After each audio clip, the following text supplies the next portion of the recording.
చేస్తున్నారు, బంగారు బాబును గొంతు కోస్తున్నారు. ఏలతో లేనాడు ఇమలయ్యి కూర్చుండ్రు చాల్.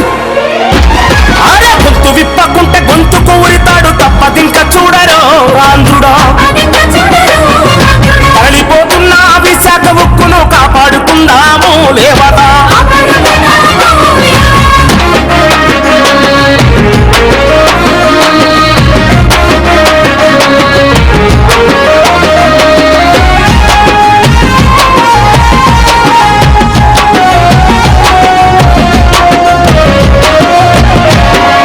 విశాఖ ప్రాంతకు గనులు ఇవ్వకుండా తెట్టు చూపినాడు రా మోడీ. కంపెనీకి చిల్లి గవ్వ ఇవ్వకుండా చక్కగా ఆడుతున్నాడు గారడి. అప్పులున్నందుకే అమ్మేస్తున్నామని తీస్తున్నాడు తీయని రాగము. ప్రైవేటోడే బాగా పూర్తి చేస్తాడని కొడుతున్నాడు సారు తాళము. కార్పొరేట్లకు కాళ్ళు ఒత్తుతున్న మోడీ పాలనకు గోరిగట్టాలి. విశాఖ ప్రాంతును అమ్మే కోళ్లను మరిగించి బంగాళాఖాతంలో ముంచాలి. ప్రభుత్వ సంపద కాపాడుకున్నామని ప్రతిజ్ఞ చేద్దామురా ఆంధ్రుడా. అమరుల త్యాగాలు నిలబెట్టపోదాము, అడుగు ముందుకెయ్యరా ఆంధ్రుడా. అరే భూమిని ఇచ్చాడా, పునాది తీశాడా, అమ్మేటోడు ఎవడురా మన ఉక్కును. చెమట చిందించాడా, కంట కరిగించాడా, కొనేటోడు ఎవడురా మన ప్రాంతును. 32 మంది అమరుల త్యాగము తీరాన వెలిసిన కర్మాగారము ఆంధ్రులకు అది అభివృద్ధి చరణం. విశాఖ నగర తల మీద కిరీటము చాల్.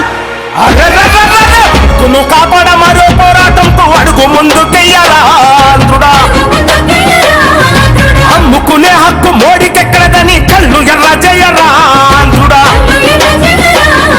బస్సుల్లో మనం అప్పీల్ చేసినప్పుడు వాళ్ళందరూ కూడా చాలా బాగా స్పందిస్తున్నారు. మీ యూనియన్లో ఏదైతే తీసుకున్న లైన్ ఉందో ఈ యూనియన్ లైన్ ని అంగీకరిస్తా ఉన్నారు. మనం యాజమాన్యాన్ని ఒకటే కోరుతా ఉన్నాం, ఒక వేతన ఒప్పందం చేయడం చేతగాని యాజమాన్యం, స్టీల్ ప్లాంట్ని పూర్తి స్థాయిలో ఉత్పత్తి చేయడం చేతగాని యాజమాన్యం బయోమెట్రిక్ మాత్రం పెడతామని చెప్పి ముందుకు వస్తా ఉంది. ఇది దుర్మార్గం. మనం కోరుతుంది ఏమిటి అని అంటే, వాళ్ళు చెప్పేది ఏంటంటే కార్మికుల్లో క్రమశిక్షణ తీసుకోవాలని చెప్పి అన్నాడు. అసలు ముందు ఇక్కడ ఉన్న యాజమాన్యానికి క్రమశిక్షణ ఉంటే వీళ్ళు స్టీల్ ప్లాంట్ పూర్తి స్థాయిలో నడపలేని పరిస్థితి ఉండేది కాదు. వీళ్ళకి చిత్తశుద్ధి లేదు, వీళ్ళ దుర్మార్గపోయినటువంటి విధానాన్ని వీళ్ళు అమలు చేస్తా ఉన్నారు. రా మెటీరియల్ లేక 3 ఫర్నేసుల్లో ఈ రోజును కూడా చాలా రోజులు ఫర్నేస్ 3ని ఆపిన పరిస్థితి మన అందరికీ తెలుసు. ఈ రోజును కూడా ఒక ఫర్నేస్ ఒకరోజు ప్రతిరోజు ఒక ఫర్నేస్ ని ఆపే పరిస్థితి ఉంది. 2 ఫర్నేసులు మాత్రమే పూర్తిగా గడుపుతా ఉన్నారు. దానికోసం ముందు అసలు ఈ డైరెక్టర్ని సీఎండీని ఖచ్చితంగా మనం తప్పుపట్టాల్సిన పరిస్థితి ఉంది.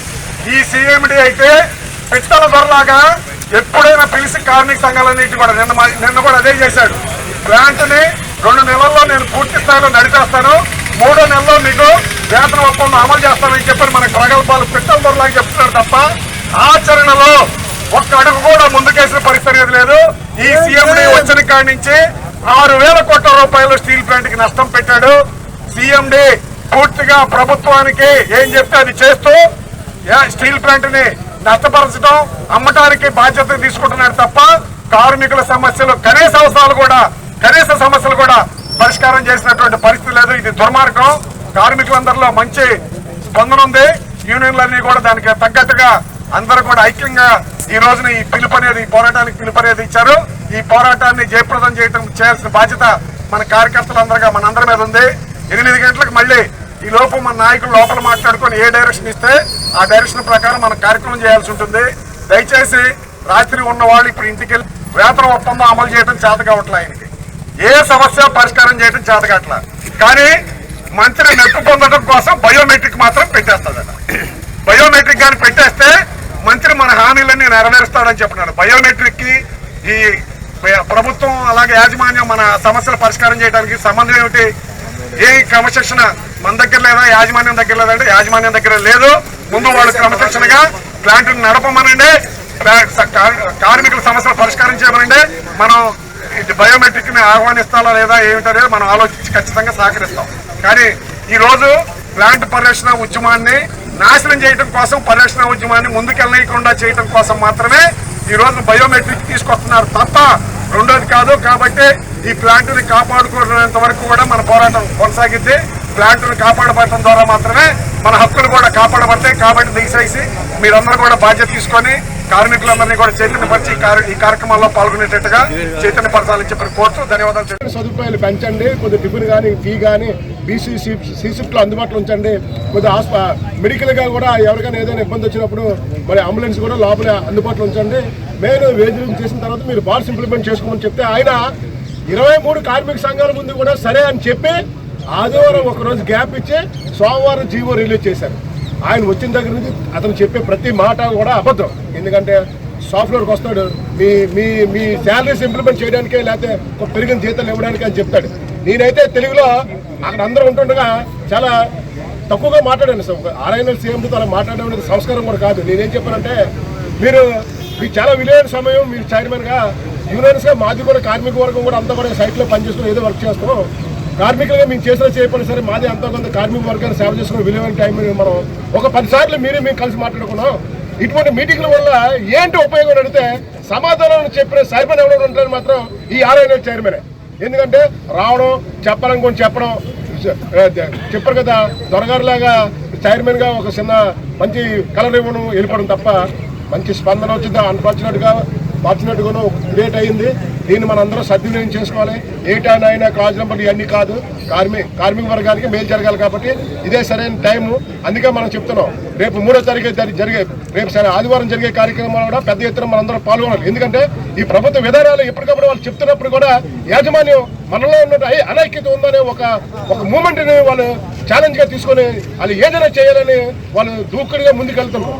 దాన్ని అన్ని యూనియన్లు కార్మికులు కూడా పెద్ద ఎత్తున ఎదుర్కొని రాబోయే రోజుల్లో నిజంగా చెప్పాలంటే చాలా గొప్ప విషయం నిన్నటి నుంచి మన యూనియన్స్ అన్ని కూడా. ఎందుకంటే మనం అటువంటి లీడర్ మనం చాలాసార్లు మనమే చాలా సింపుల్ గా ఏం చేశారు అన్నారు.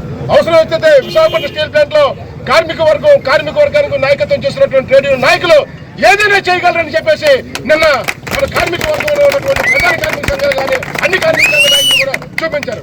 వాళ్ళకి మనం సంఖ్యాభావం తెలియజేసి పెద్ద ఎత్తున ఇప్పుడు వాళ్ళు ఒక కార్యక్రమం పెద్దలు ఆదినారాయణ గారు కానీ లేకపోతే కేశన్ రావు గారు కానీ అలాగే ఐజీ గారు రామస్వామి గారు ఇంకా చాలా మంది ఉన్నారు. అక్కడ వాళ్ళందరూ కూడా కార్యక్రమం డిజైన్ చేస్తారు. అన్ని యూనియన్స్ పెద్దలు ఉన్నారు. అందరూ కూడా ఒకరి పేరు చెప్పదు లేరు అనుకోవద్దు.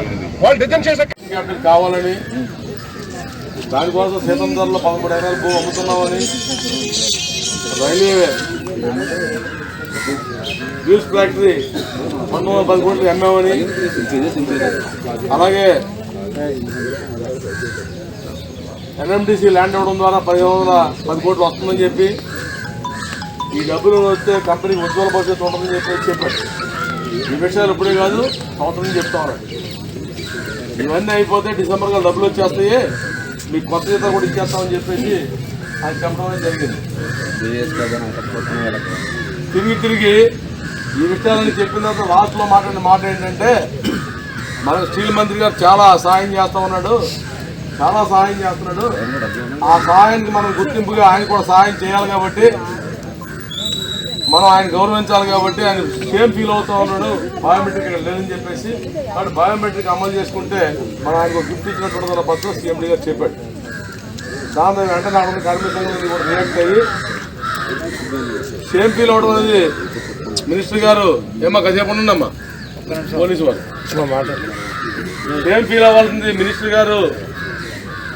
బయోమెట్రిక్ లేనందుకు కాదు, స్టీల్ ప్లాంట్లో కొత్త జీతాలు ఇవ్వాలని చెప్పేసి కోరుతూ 10,000 సంతకాలు సేకరణ చేసి సంవత్సరం క్రితం పట్టుకెళ్ళిచ్చాం మినిస్టర్కి. దానికోసం సిగ్గుపడాలా మినిస్టర్ గారు, దీనికోసం కాదని చెప్పేసి చెప్పడం జరిగింది.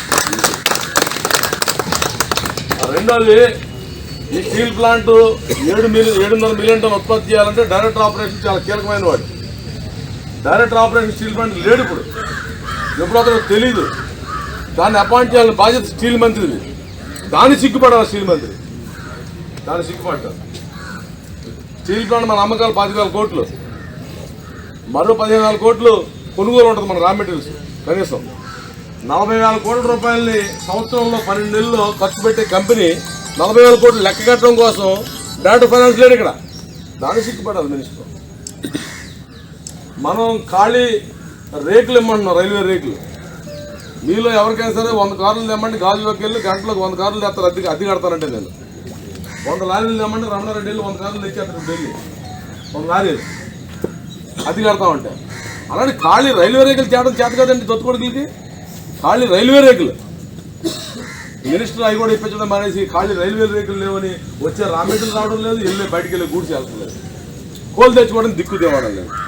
ఇది ఇప్పించినందుకు రైల్వే మినిస్టర్ దగ్గర నుంచి మాట్లాడి ఇప్పించినందుకు సిగ్గుపడాలి మన స్టీల్ మంత్రి. దాన్ని సిగ్గుపడి జిందల్ని కావాలని డ్రామా చేసి సీఎండి మినిస్టర్ కలిసి జిందల్ని తీసుకొచ్చారు 1000 కోట్ల కోసం. ఆల్రెడీ రైల్వే ప్లాంట్ అమ్మేశారు కదా, అమ్మేసిన దగ్గర నుంచి రైల్వే వాళ్ళు ఒక 1000 కోట్లు అడ్వాన్స్ అడిగి తెస్తారు కదా, రైల్వే డబ్బులు ఉన్నాయి కదా. రైల్వే మినిస్టర్ కూర్చొని సీట్కి మన స్టీల్ మినిస్టర్ కూర్చొని సీట్కి మధ్యలో 100 మీటర్ల దూరం ఉంటుంది. అమ్ముకున్న ఆస్తికి అడ్వాన్స్ అంటే కూడా చేత కానీ నువ్వెందుకు, నువ్వు సంజయ్ చెప్పాలా. దాన్ని తొక్కిపెట్టాను అడ్వాన్స్ ఇవ్వద్దని చెప్పేసి దొడ్డుగా జిందల్ పట్టుకొచ్చాడు. జిందల్ పట్టుకొస్తే జిందల్ కోసం చెప్పడం చాలా మాడుకోవచ్చు, మీకు కూడా తెలుసు. ఐరన్ ఓర్ ఫైన్స్ వాడితే మనం స్టీల్ మేకింగ్లో ఐరన్ మేకింగ్లో టన్ను 4,950 రూపాయలు పడుతుంది మనకు. ఇక్కడికి వచ్చే ల్యాండింగ్ కాస్ట్ అంటే 5,000 అనుకోండి. 5,000 రూపాయలు పెట్టి ఐరన్ ఓర్ ఫైన్స్ వాడి మనం స్టీల్ తయారు చేస్తే ఒక 50,000కి అమ్మామనుకోండి మార్కెట్లో. ఇప్పుడు జిందలోడు పెల్లెట్స్ చెప్తాడు మనకి, పెల్లెట్స్ టన్ను 12,000, ఇది 5,000 అది 12,000. ఆ జిందలోడు ఇచ్చినటువంటి పెల్లెట్స్ వాడి తయారు చేసే స్టీల్ కూడా మార్కెట్లో 50,000కి అమ్ముడుపోతుంది. దానికి 60,000 రాదు మనకి. అంటే టన్నుకి ఎంత కన్నం పడుతుంది, 7,000 రూపాయలు కన్నం పడుతుంది. దీనికి ఎవరు సమాధానం చెప్తాడు, సమాధానం లేదు. అలాగే ఎవరికి వెళ్తుంది, మన బుక్ అవుతుంది, మన అకౌంట్స్లో బుక్ అవుతుంది. వెలసి ఈ సీఎండి గారు వచ్చిన తర్వాత 6,500 కోట్లు కన్నం పెట్టాడు ఈ కంపెనీకి. 6 నెలలు వెళ్ళిపోతాడు అని మనం భరించాలి కదా. ఇట్లా చెప్పుకుంటూ పోతే అనేక అంశాలను ఈడీ సిగ్గుపడినటువంటి స్టీల్ మంత్రి గారు కేవలం బయోమెట్రిక్లో సిగ్గుపడుతున్నాడంట. అడుగుతా ఉన్నాం, సెయిల్ మన అందరికన్నా పెద్ద కర్మాగారం, వాళ్ళందరికీ జీతాలు అమలు చేశారు. భారతదేశంలో ప్రభుత్వ రంగంలో ఉన్న స్టీల్ కార్మికుల్లో ఎక్కడన్నా అమలు కాలే జీతాలంటే ఇక్కడ ఉన్న 9,200 మంది మాత్రమే అమలు కాలేదు తప్ప దేశంలో అందరికీ అమలు అయింది. దాన్ని సిగ్గుపడాలి స్టీల్ మంత్రి. ఇన్ని సమస్యలు పెట్టుకొని మనం బయోమెట్రిక్ అనేది మన అటెండెన్స్ కోసం కాదు, గత 35 ఏళ్ళుగా కష్టపడి కార్మికులు పనిచేస్తూనే ఉన్న ఉత్పత్తి వస్తూ ఉంది. ఈ సంవత్సరం కూడా ఇప్పటికీ 24 కోట్ల పైన అమ్మాము. ఎవడు ఉత్పత్తి చేశాడు, ఎవడు బాబు చేశాడో మనమే చేసాం. డ్యూటీ చేయట్లే జనం, పోయి ఉదయం డ్యూటీ పోతూ ఉన్నారు, సాయంత్రం బయటకు వస్తూ ఉన్నారు, వాళ్ళు ఉత్పత్తి తీసుకొస్తూ ఉన్నారు. ఉత్పత్తి కోసం కాదు ఇలా భారత్ తీసుకొచ్చేది. 3 సంవత్సరాలు జరిగే ఉద్యమం ఏదైతే ఉందో ఆ ఉద్యమాన్ని అణచిపెట్టాలా, ఉద్యమాన్ని నాశనం చేయాలా, దానికోసం బయోమెట్రిక్ పెట్టడం ద్వారా మన సంఖ్యలో సెట్ వేస్తే ఇప్పుడు గేట్ లోపల వాళ్ళు మేము ఉన్నాం, రాత్రి నుంచి గేట్ బయట మీరున్నారు, ప్లాంట్లో ఉన్నారు, ఎక్కడ ఉన్న వాళ్ళు అక్కడ బంధించేస్తే దీన్ని అమ్ము దొబ్బొచ్చు అనే కాన్సెప్ట్ తప్ప ఇంకోటి కాదని మనం అర్థం చేసుకోవాలి. బయోమెట్రిక్ మన భయం ఏంటంటే మన భయం ఏంటి, ఉంటాం సంతకం బదులు బయోమెట్రిక్ వేస్తాం, మాకేం భయం లేదు. కానీ నువ్వు ఈ కుట్రతో చేస్తా ఉన్నావు. స్టీల్ మంత్రిని అడుగుతా ఉన్నావు, ఢిల్లీలో కూర్చొని నువ్వు ఉన్న రాష్ట్రంలో కానీ ఆ పక్కన ఉన్న బొకారోలో కానీ బిలాలో కానీ రూర్కెలలో కానీ దుర్గాపూర్లో కానీ ఎక్కడ బయోమెట్రిక్ లేదు. వాళ్ళంతా కొత్త జీతం అమలు చేస్తా ఉన్నావు. మనమే ఒత్తిడి చేస్తా ఉన్నారంటే డీపీ గారు సీఎండీ గారు వాళ్ళతో మెలాకట్ అయిపోయి డ్రామా చేస్తా ఉన్నారు. వీళ్ళు కూడా బయటకు లాక్కొచ్చే పరిస్థితి చేస్తా ఉన్నారు. నిన్న 3 గంటల పోయి కూర్చుంటే డీపీ రూమ్లో డీపీ సీఎండీతో మాట్లాడాడు, సీఎండీ డీపీతో మాట్లాడాడు. వీళ్ళతో మాడుకోడు, డీపీ సీజీఎంతో మాడుకోడు. కింద ఉన్న సీజీఎం డీపీతో మాట్లాడు, సీజీఎం డీపీతో మాట్లాడు. వీళ్ళు ఏ విధంగా కోఆర్డినేషన్ లేకుండా కంపెనీలు ఉత్పత్తి తీసుకొస్తారండి? మనం అడిగాం, బయోమెట్రిక్ రెడీ మేము మార్చి 8 నుంచి మీరు అమలు చేయండి. రాత్రి 12 గంటల టైంలో మేము ఒప్పుకుంటాం బయోమెట్రిక్. మా తగులే మా ఇబ్బందులే మేము పడతాం, కార్మికులు నచ్చ చెప్తాం. మార్చి 8 నుంచి బయోమెట్రిక్ మీరు అమలు చేసుకోండి.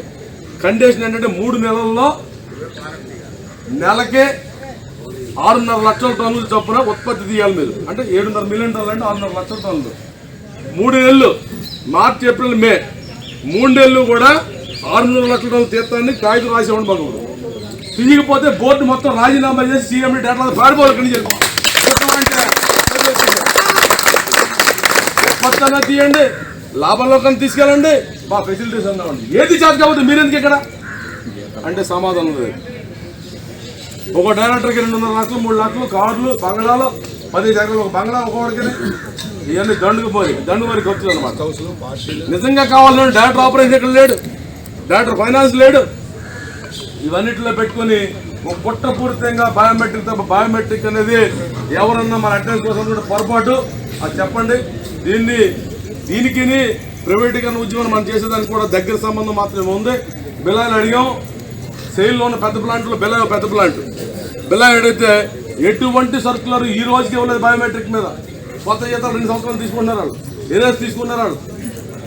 దుర్గాపూర్లో బయోమెట్రిక్ మాట్లాడితే వాళ్ళు ఏం చెప్పారంటే మా ఫేస్ రీడింగ్ మన తమ్ముగా తీసుకుంటే మా తాలూకా డేటా అంతా కూడా దాంట్లో వెళ్ళిపోతుంది, ఆ డేటా నువ్వు కాపాడగల శక్తి నీకు ఉందా, దాని గ్యారంటీ ఏంటో చెప్పు, అప్పుడు మారదని చెప్పి దుర్గాపూర్ వెనకపోయింది మేనేజ్మెంట్. ఏ తొట్టిగా కబుర్లు చెప్పడం కోసం ప్రయత్నం చేస్తూ ఉన్నాడు. కాబట్టి వీటిని మనం నమ్మాల్సిన అవసరం లేదు. ఈ నేపథ్యంలో నిన్న 3 గంటలకు కూర్చున్నటువంటి వ్యక్తులందరూ కూడా రాత్రి అలాగే కూర్చున్నారు. చాలా మంది ఇక్కడ పట్టాలు వేసుకుని కింద దోమల్లో చల్లో పడుకున్నారు కార్యకర్తలు. అందరికీ ధన్యవాదాలు తెలియజేస్తూ దీన్ని కొనసాగించాలి. లోపల ఉన్నవాళ్ళు ఎలా లోపల ఉంటారు, బయట ఉన్నవాళ్ళు లోపల రావాల్సిన అవసరం లేదు. ప్రస్తుతానికి ఇక్కడే ఉండి ఇక్కడ పోలీసులతో సీఎస్ గొడవపడాలని మనకు లేదు. బయట ఉందాం, మన నడుచుకుని మనం తెలియజేద్దాం, మన యాక్టివిటీ మనం చేద్దాం. గేట్ల గొడవ పడక్కర్లేదు, మన మొలకంచితో మనం గొడవ అక్కర్లేదు. కాబట్టి మొలకంచి ఎన్ని యాత్రలు చూద్దాం. ఎప్పుడు లేని పాకిస్తాన్ బోర్డర్లో వేసినట్టు పోలీస్ డిపార్ట్మెంట్తో మొలకంచి చేస్తాం ప్రయత్నం చేస్తూ ఉన్నారు. పర్మనెంట్గా కొన్నట్టు ఉన్నారు. క్యాంటీన్లో భోజనం పెట్టడం కోసం డబ్బులు లేవట. క్యాంటీన్లో పులిహార పెడతారు భోజనం బదులు, ఇడ్లీ పెట్టంటారు. నా కొడుకులారంటే ఉప్మా పెడతారు, అక్కడ డబ్బులు లేవంట. బయోమెట్రిక్ మిషన్ కూడా డబ్బులు ఎక్కడి నుంచి వచ్చి కొడుకులకి అని చెప్పి అడుగుతూ ఉన్నాం. బయోమెట్రిక్ పెట్టడానికి వచ్చేస్తుంది డబ్బులు ఎక్కడికి. మన తిండి లేకుండా బయట కూర్చుని రాత్రి ఎవరికి తిండి లేకుండా లోపల కూర్చున్నాం. బిల్డాప్లో పకోడీ శాండ్విచ్ తెచ్చుకుంటున్నారు నా కొడుకు లోపల. ఎవడ పకోడీ తిండి లేకుండా మనం కూర్చున్నాం లోపల.